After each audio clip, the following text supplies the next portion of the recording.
తెలుగుదేశం పార్టీలో సీట్లు దక్కనటువంటి వాళ్ళకి తాజాగా కీలకమైనటువంటి వ్యవహారం జరిగింది. అందులో పార్టీ పదవులు అప్పగించారు. ఇందులో ప్రధానమైనటువంటిది తూర్పుగోదావరి జిల్లా రాజమండ్రి సీటు కోసం చివరి వరకు ప్రయత్నించినటువంటి బంగబండి మాజీ మంత్రి కేఎస్ జవహర్కి జాతీయ పార్టీ ప్రధాన కార్యదర్శి ఇచ్చారు. ఇంతకీ జాతీయ పార్టీ ఎవరిది? తెలుగుదేశం పార్టీ జాతీయ పార్టీ ఎప్పుడైంది? కనీసం జాతీయ పార్టీ అంటే ఇప్పుడు ఎన్నికలు జరుగుతున్నది పార్లమెంట్ ఎన్నికలే కదా. కనీసం తెలంగాణలో కూడా పోటీ చేయని పార్టీ జాతీయ పార్టీ అవుతుందా? కానీ మేము జాతీయ పార్టీ అన్నాం కాబట్టి జాతీయ పార్టీ అనాలి.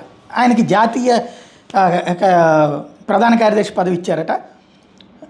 తర్వాత తనకు సీట్ ఇవ్వకుండా పక్క నియోజకవర్గం నుంచి ముప్పిడి వెంకటేశ్వరరావుని తెచ్చి ఆయనకి సీట్ ఇవ్వడానికి జవహర్ నిరించుకోలేకపోతున్న నేపథ్యంలో ఆయనకి ఇది కీలకమైంది. మరోవైపున గండిబాబ్జీకి సీట్ ఇవ్వనటువంటి నేపథ్యంలో గండిబాబ్జీకి కూడా కీలకమైనటువంటి పదవి ఇచ్చారు. విశాఖ పార్లమెంటు అధ్యక్ష పదవి ఇచ్చారు.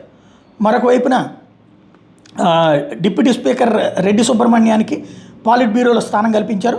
పొద్దుటూరు టికెట్ ఆశించి భంగపడ్డ సీఎం సురేష్కి రాష్ట్ర పార్టీ నిర్వాహక కార్యదర్శి పదవి ఇచ్చారు. డోన్ నరసాపురం నియోజకవర్గ అసంతృప్త నేతలు సుబ్బారెడ్డి, యతిరాజా రామ్మోహన్ నాయుడులకి రాష్ట్ర పార్టీ కార్యనిర్వాహక కార్యదర్శి పదవులు ఇచ్చారు. అమలాపురం, కాకినాడ అసంతృప్త నేతలు ముదునూరి మురళీకృష్ణరాజు, వాసిరెడ్డి యేసుదాసులకి రాష్ట్ర పార్టీ కార్యదర్శి పదవులు ఇచ్చారు.